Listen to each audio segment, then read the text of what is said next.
Nom Nom delivers fresh food with whole ingredients backed by veterinarian science. Science tells us that a dog's health starts in the bowl, so improving their diet is one of the best ways to help them live a long and happy life.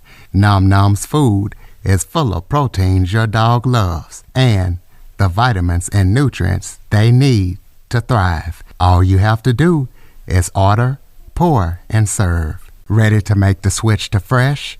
Order Nom Nom today.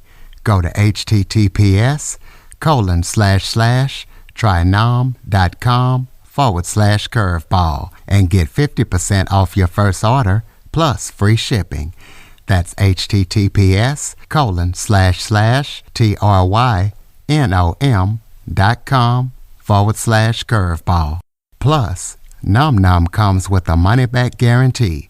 If your dog's tail isn't wagging within 30 days, Nom Nom will refund your first order.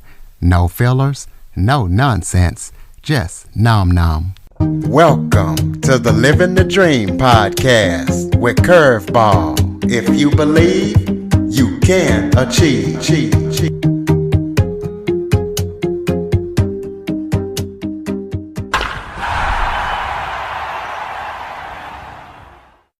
Welcome to the Living the Dream with Curveball podcast, a show where I interview guests that teach, motivate, and inspire. Today, I am joined by author, yoga teacher, high performance and transformational coach, Smita Joshi. Smita is going to be telling her story about everything that she does to help her clients transform. She's going to be talking about her book. She also has a YouTube channel, and we're going to learn about everything that she's up to and going to be up to. So, Smita, thank you so much for joining me today. Curtis, thank you so much for having me on your program. Really, I've been catching up on some of your podcasts, and you've had some amazing guests on there. So I feel quite honored. Well, I appreciate you for coming on. Why don't you start off by telling everybody a little bit about yourself? Okay. My journey has never been linear. It's things have happened concurrently sometimes without my understanding as to why I was drawn to doing certain things along the way, which were completely, you could say, at odds or paradoxically opposed to something else that I might have been doing. For example, working in the corporate world, while at the same time being deeply interested at a very young age in listening to the inner voice through meditation. It was, so my whole life, I guess, I would like to say, is really created by listening to that inner voice and then ending up doing things, the reason for which I sometimes have not understood at the time, but I've just trusted that it's the right thing to do. And then I've ended up doing it. Hence, as you mentioned earlier, the writing of the trilogy, learning to teach yoga, as well as having a very, very long-term practice. And also coaching, which was something that I did concurrent to, or learned to do concurrent to my corporate career, which was a 25-year corporate career, usually in leading edge technology, and including very, very intense programs and projects involving banks and insurance companies, or generally corporates, large corporates, but especially in the financial sector, where we were building and developing their systems, to keep them at the leading edge. And my role would have been to create solutions, to shape the solutions, or to lead the shaping of the solutions with a team, and to win the business, and then to deliver it, and then to actually, manage the client and grow the accounts into being substantial long-term accounts. And the largest deal that I worked on was $1 billion, and we ended up winning that deal in a consortium. And so that's the kind of snapshot view of the work that I've done in the corporate arena. And that was also very international. But what that called me to do was to find something which gave me inner sustenance. And very early on, because I started working in corporates when I was just 21, very early on, I started to ask, there must be more to life than just working and, going out and so on. And then there were other issues that were also starting to impinge in the silent moments in between my day job and my moments on my own. And they were coming from much further back in my past, from my childhood and some of those things that happened while I was growing up. It was as if there had been a space created for them to start to make themselves known in order that I could actually address them and complete them or heal or whatever was calling itself forth. At that point, I started to question that many times in my life, I'd had this, I'd had experiences where something would happen that was very out of the blue and quite traumatic. And I would find myself going into asking, going inward, and I would hear a voice. Now, sometimes it would be because I asked for some guidance, because I asked questions and I got answers, which now, of course, as a child, I didn't know that it was guidance, but, they were answers which gave me the ability to calm down and to really trust that no matter what had just happened or what was happening in my life at the time, that everything would be fine and that there was a purpose behind why things were happening the way they were. And so that was a voice that I had become accustomed to showing up at various times in my life. But in my 20s, in my mid-20s, I noticed that when, life was more outwardly material, I was out there, creating my career and doing really well, had just bought my first property at 21. And, outwardly things were going well. But inwardly, I was beginning to feel like there must be more, and there's something more that I would love to do. And so I, again, wondered at that point, I again turned to that voice and I said, but why is it that I only hear this voice when things are not going well? Would it be possible perhaps to hear that voice as and ask it questions so that it gives me really clear, powerful answers to what I shouldn't do next for my, for my fulfillment, for my highest good? And so I asked the question, is it possible? And that's when I started to think about meditation a bit, to sit down and perhaps see if I could hear that voice, if I just sat down for a few moments and maybe, I don't know, concentrated. I didn't know how to meditate. So I fumbled onto a methodology for myself in how to calm myself down, calm the internal noise down. And that's when I started to hear that voice more clearly. So it was really because of working in a very fast-paced, competitive, male-dominated, environment that I felt the need for some kind of an inner balance intuitively, and that's when I started to meditate, and that's when my life started to really, really shift. Well, tell us about the type of yoga you do and how you actually got into yoga and being a high performance and transformational coach. Yeah, thank you. So, so the yoga came as a result of watching my dad meditate. Well, he would meditate a lot, but he stood on his head in a yoga position called Shirshasana every day. And I would sneak in. Sometimes I'd walk into him, at the end of his yoga practice, standing in Shirshasana or standing upside down in Shirshasana.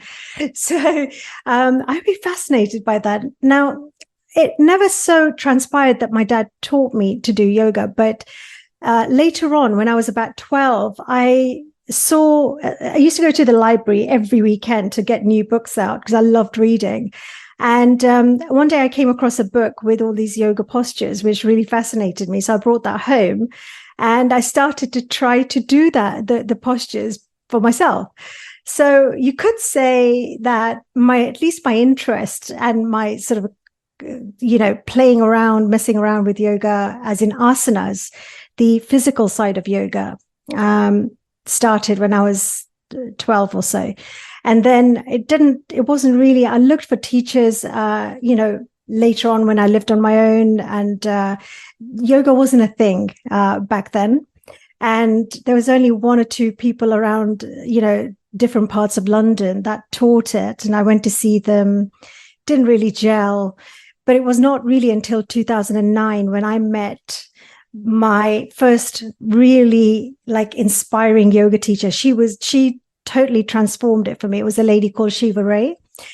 She's from LA, and a real pioneer in her field. And she really inspired me with what real yoga is, as in yoga, the physical side of yoga. But of course, yoga is not just the physical; it's also deeply combined with the spiritual, listening to that inner voice that I talked about, but actually becoming one with the highest within and without. So that's the whole practice of yoga. And she taught that in a way that resonated so deeply with me. And so that's when my journey began. And I haven't stopped practicing since, or, learning, deepening my own personal practice as well as my teaching practice.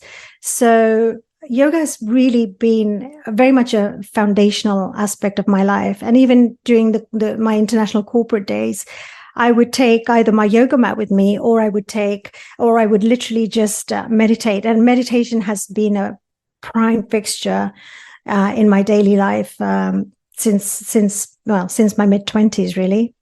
And that's what the books are about. The books are, while I teach, the physical side of yoga, the books are really about listening to that inner voice, that voice of your higher self, that voice of the consciousness beyond your identity and beyond the I and you that you know yourself to be in the human material form.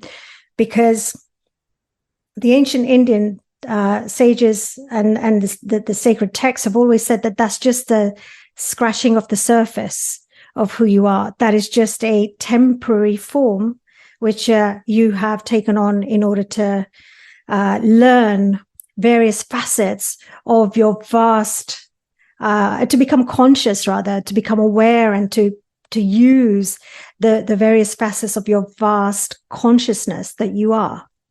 And so the Karma in Diamonds books are my journey of how I came into my awareness of that self, and the journey that I've gone through to arrive at that sort of conscious awareness, and developing that conscious awareness into becoming more and more of that aspect of myself, and living life from that place of authenticity, I suppose you could say, really getting authentic about who I am, and, what my life is truly about, the purpose that I believe I have, I'm here in this lifetime to fulfill. Okay, well, tell us about your YouTube channel, the Self Discovery Channel. To tell us what we can expect when we check it out, and why you decided to start it.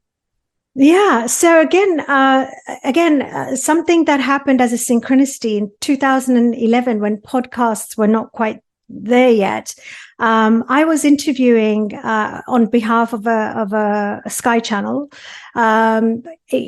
politicians, spiritual gurus, entrepreneurs, and so on. So initially, my YouTube channel started very much as a place to park my content, just to have it somewhere. And some of those videos did really well. I interviewed Sadhguru Jaggi Vasudev, who's a well-known leader in the field of consciousness and spirituality.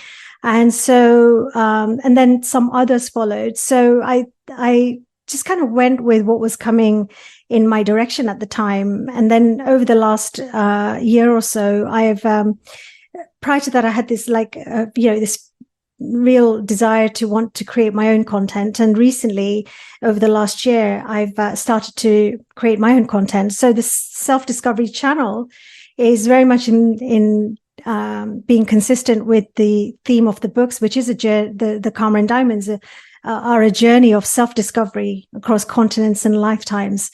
And they really are about discovering the real you and living from your true essence amidst life's chaos. So everything I do, whether it's the books, whether it's the YouTube channel, whether it's teaching yoga, and whether it's my transformational or high peak performance coaching, all of those things are aligned with the idea of the discovery of the deeper self and living life from your authentic being, from your authentic calling.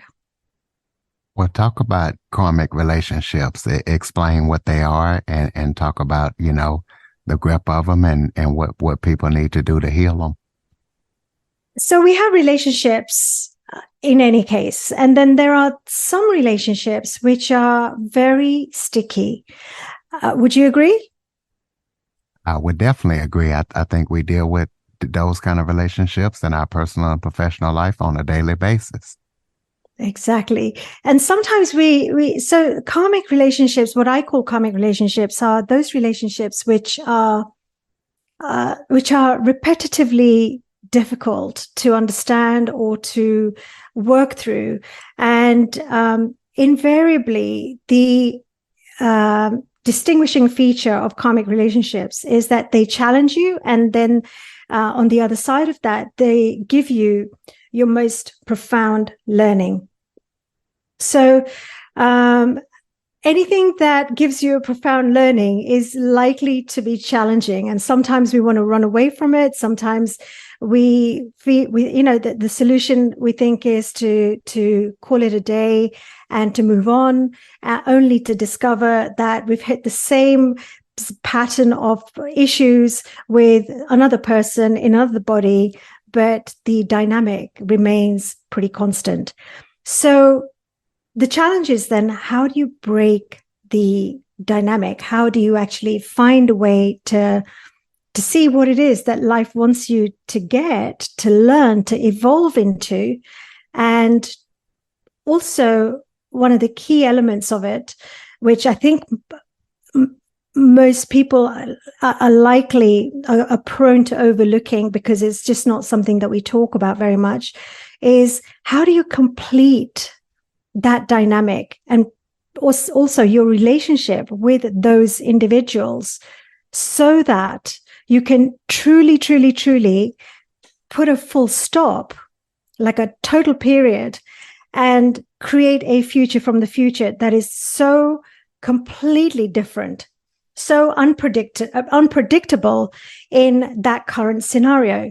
So that's a karmic relationship. And in Karma and Diamonds, I talk about my relationship with various individuals, prime individual, people with whom I had prime relationships, usually mother figures, my mother, my grandmother, and several other people, but to a lesser extent. And the issue of finding love, a relationship, like a love relation, my life partner who truly reflects my very, very deep soul desire for being in a relationship.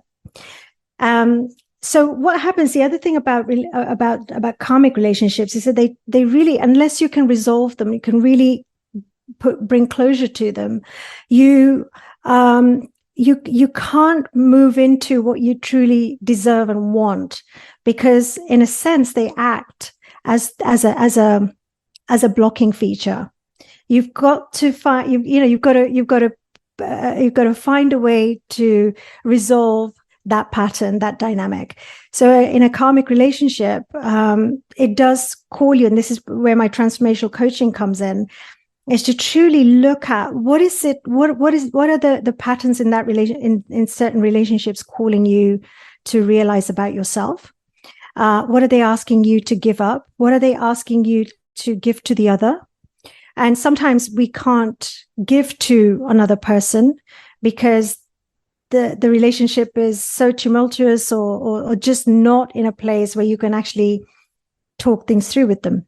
So how do you do it? And ultimately, so that you can truly bring peace into that dynamic. You know, what is the marker? What is the distinguishing feature of a closure? It's peace, right?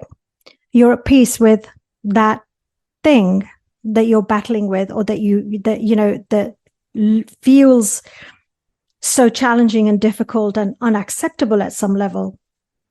So those are the karmic elements that I'm referring to. And, I've personally found ways of working with them through becoming conscious of what the patterns actually are, being really honest about how I play a role in allowing those patterns to continue on.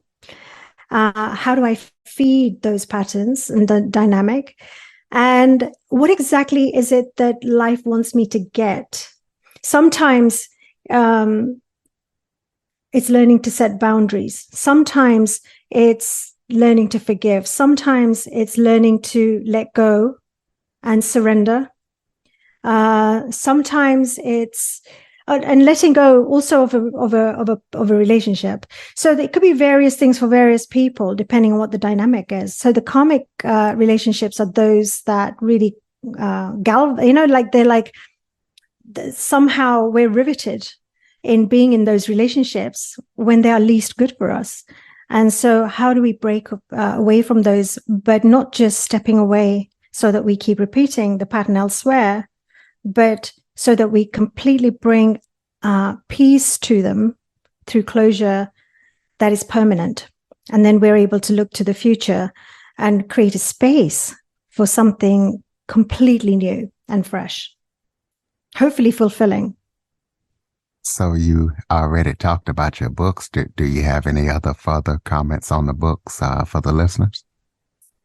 The books are really for people who are looking to understand how to create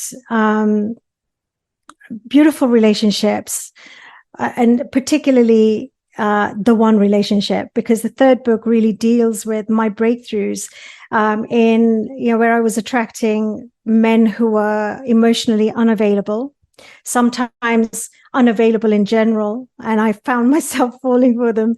And so really breaking that, or they were just somehow just not the right person for me. And so the books are for people that are really very deeply looking to resolve those types of dynamics within themselves and within their lives, in order that they can create that, what I call a sacred union, a relationship that truly enhances your life, and the two people, you and your partner, are so right for each other. There is, beyond the love, there is a deep liking, admiration, love, cherishing, and there's a sense of being one with each other. So that's been my journey, and that's what I share in Karma and Diamonds. And also the books are for people who truly want to become self-sufficient, self with a capital S, where we are so truly dependent, like independent, in the sense that while we allow space for relationship and sharing and being vulnerable and intimate in those relationships, there is this ultimate trust and confidence in the person that you are, that you build that deep level of confidence that no matter what happens in life, no matter what happens, you have what it takes to overcome and be victorious in any situation. And so obviously some of that gets built through evidence that we give ourselves through our successes in life, but not without challenge, because for most of us, that's not an easy thing to do. Most of us want somebody there because it's very hard to be with our own self.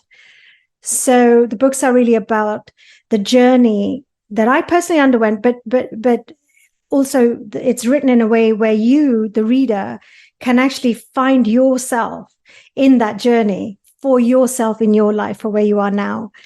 So, to really get to that state of accepting your sovereignty, in a sense, that you are a sovereign being. You have everything that you need. And it's not that life doesn't happen and challenges don't happen. But once it's a knowing, it's not a belief. It's a way of being. It's a knowing that you have everything you need within to call forth a beautiful life and to live, fundamentally in the context of peace. So the books are for those people. Well, tell us about any current or upcoming projects that you're working on that people need to know about.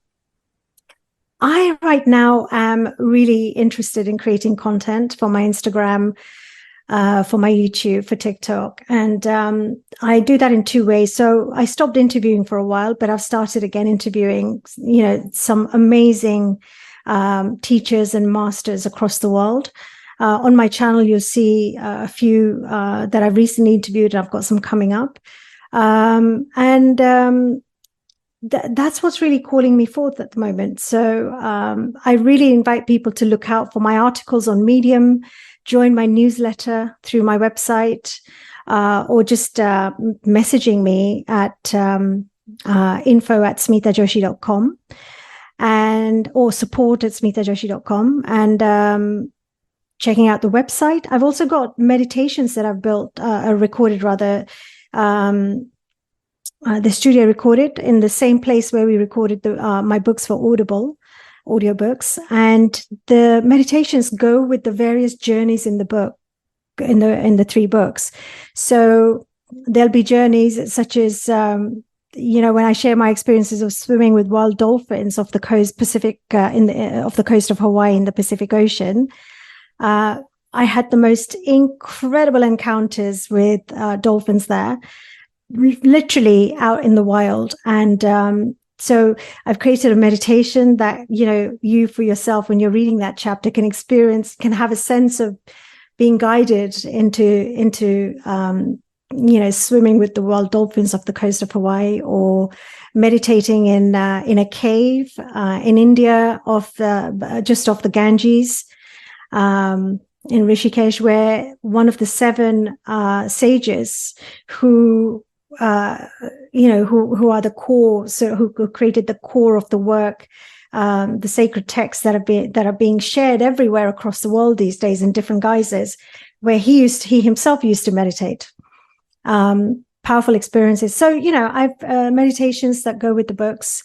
I would love for people to check them out, to get some free content from my book, from my website as well. So it's a free it's a beautiful guided meditation there, chapter extracts from the books. Let us know what the website is. smitajoshi.com. That's S for sugar, M for mother, ITA, Joshi, JOSHI.com, smitajoshi.com. Perfect. Listeners, go check that website out. Close us out with some final thoughts. Maybe if there was something I forgot to talk about that you would like to touch on, or any final thoughts that you have for the listeners. I would love for the listener to leave us a review and share, their thoughts about this conversation, and also get in touch. But the most important thing, I think, my message to everybody is really trust yourself, be receptive, trust yourself, and know that you have all of what you need within. And the journey is really to find accesses to availing yourself of what's just waiting to be discovered inside and expressed in real life, in your life. Ladies and gentlemen, smitajoshi.com. Please be sure to check it out. Check out the YouTube channel, pick up the books, follow, rate, review, as she said. After listening, share this episode to as many people as possible. If you have any guests or suggestion topics, cjackson102@cox.net is the place to send them. As always, thank you for listening. And Smita, thank you so much for joining us and sharing your expertise. Thank you so much, Curtis. Thank you. Appreciate you having me on your show. For more information on the Living the Dream podcast, visit www.djcurveball.com. Until next time, stay focused on living the dream.